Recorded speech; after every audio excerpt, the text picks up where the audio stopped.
Gwen Protheroe has a question. You often wear a shirt that says kindness, empathy, respect. I think it says empathy, kindness, and respect. I'm just splitting hairs, but I believe that's correct. And it is, and you regularly go out of your way to spread a message of kindness towards everyone. I know you also stay out of politics, but can you offer advice for weathering uncertain, hostile times?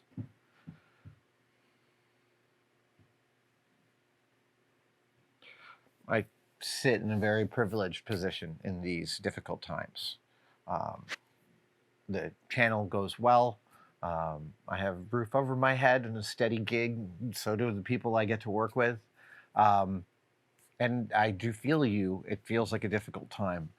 I'll say empathy, kindness, and respect is like, there's an attempt within some circles to weaponize the word empathy as some sort of wrong-headed over-merging with someone else's reality. I haven't investigated it enough to really explain it because I don't care, because I think it's wrong.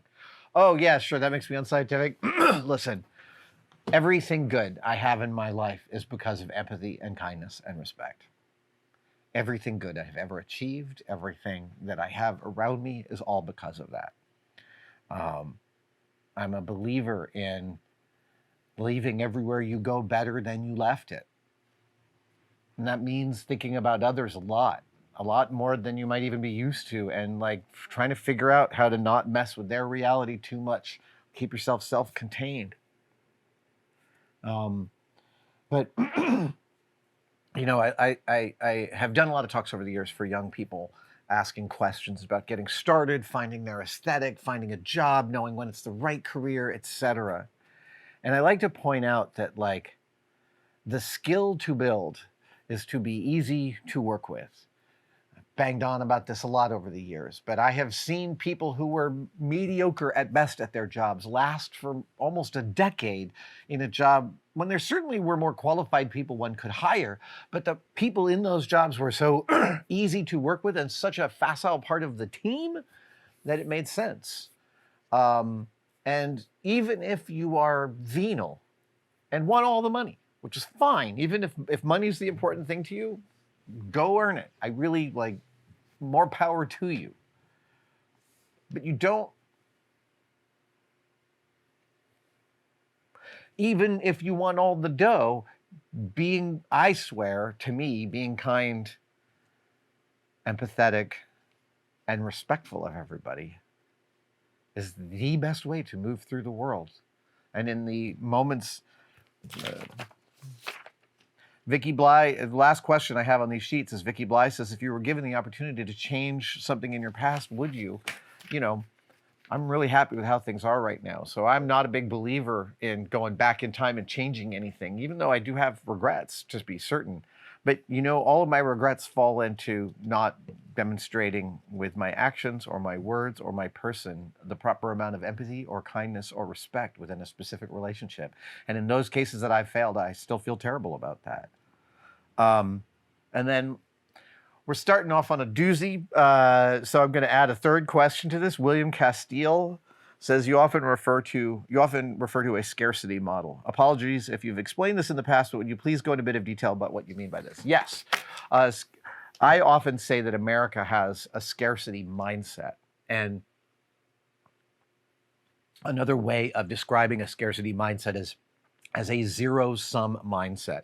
And zero-sum is very easy to explain. It means if I win, you lose. If you win, I lose. Therefore, the amount of your loss and my win, zero out. That's a zero-sum game. There's a very clever name for the opposite. It's called a non-zero-sum game. I really hope someone comes up with something better than that at some point. Otherwise known as a win-win or win-win-win. There are plenty of scenarios in which everybody can win. But, you know, corporate America runs absolutely on a scarcity model. Give us the money now. You stole that paperclip, we're going to fire you. I know I'm exaggerating, but not by much. You know, we have, so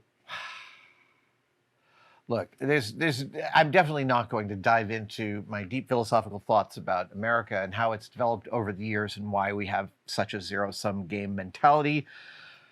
But I believe that the future, a healing future, involves more empathy, more kindness, more respect.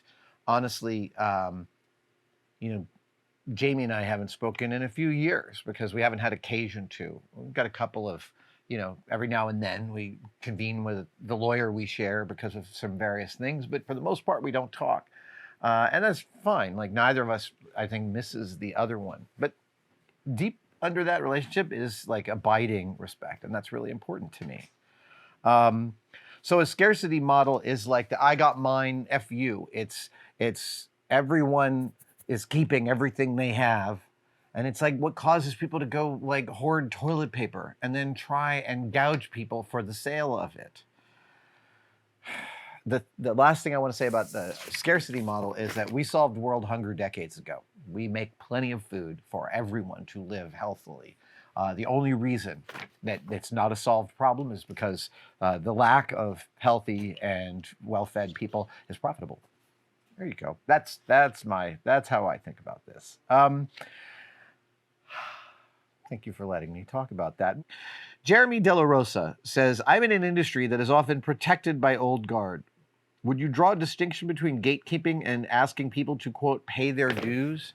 Well, I hate gatekeeping, and everyone does have to pay their dues, but I don't think anyone else needs to be the adjudicator of what those dues are.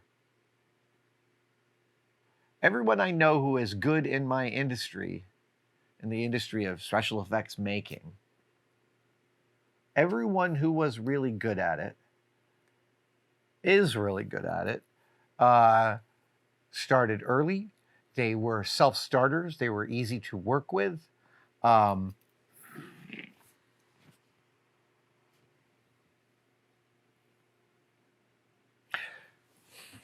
So some of that old guard stuff comes from some interesting, I think, psychology of unions. And I'm going to talk a little bit about the difficulty that can be had within a union, but I'm also going to talk about the reason I think it exists. You definitely get seniority issues in a union. When the ILM model shop when it opened up and they joined the local 16 union, one of the dispensations they had was that supervisors didn't have to go with seniority because the ILM model shop was such a segmented group of skill sets. And so the supervisor needed to be able to hire the skill set they needed, even if that person didn't have seniority. What this meant was when I first got there in 1998, the moment work got scarce and I was still working, I was aware that there were some people who were asking my boss why I was still working. Why is this new kid still working? And look, that's people protecting their income. I get that part. I totally get that part. But like, I don't know. I don't think the paying the dues is an external gauntlet. I reject that it's an external gauntlet. I paid my dues by pulling all-nighters for all sorts of different reasons. For money, not for money, for love, for interest, I got roped into something. I busted ass with random people in all sorts of difficult locations to get stuff done. I did one shoot for a Super Bowl commercial in which I was on set for 27 hours without a break. I made so much money on that day that the double golden overtime was spectacular. But, the idea that someone would stop you from getting an opportunity because you haven't paid your dues yet, the only not paying the dues is if you're not ready. Not like, if you're ready, I don't need to know that you have suffered some certain amount. Yeah. And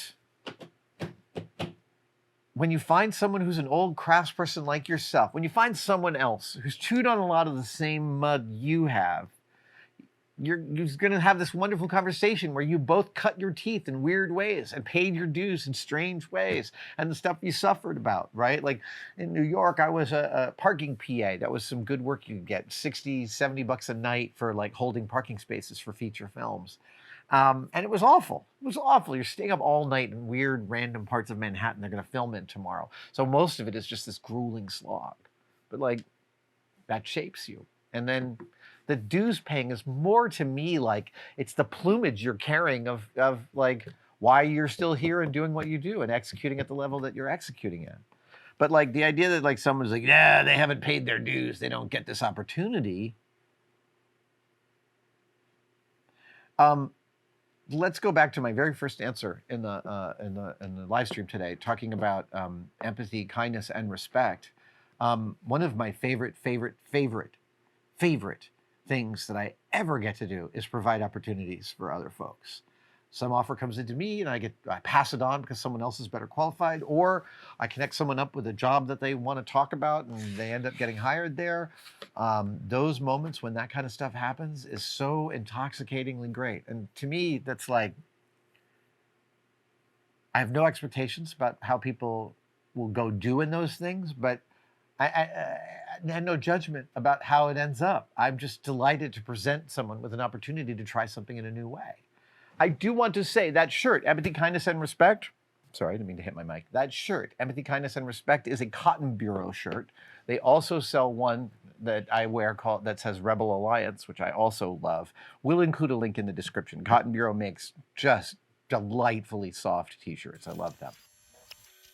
Thank you for watching. I wanted to talk to you about Tested membership. The Tested members are a key community that we find really, really remarkable. That's very separate from Tested and from YouTube. The Tested members, they buy each other memberships during our live streams. So if you're wondering whether to become a member, watch one of our live streams and someone may just give you one.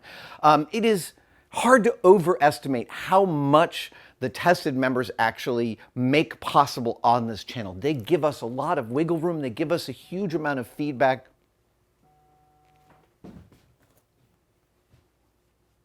That's a member right now.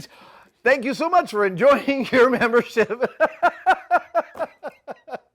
Link in the description for everything you need to know. And for all the members out there, thank you, thank you, thank you.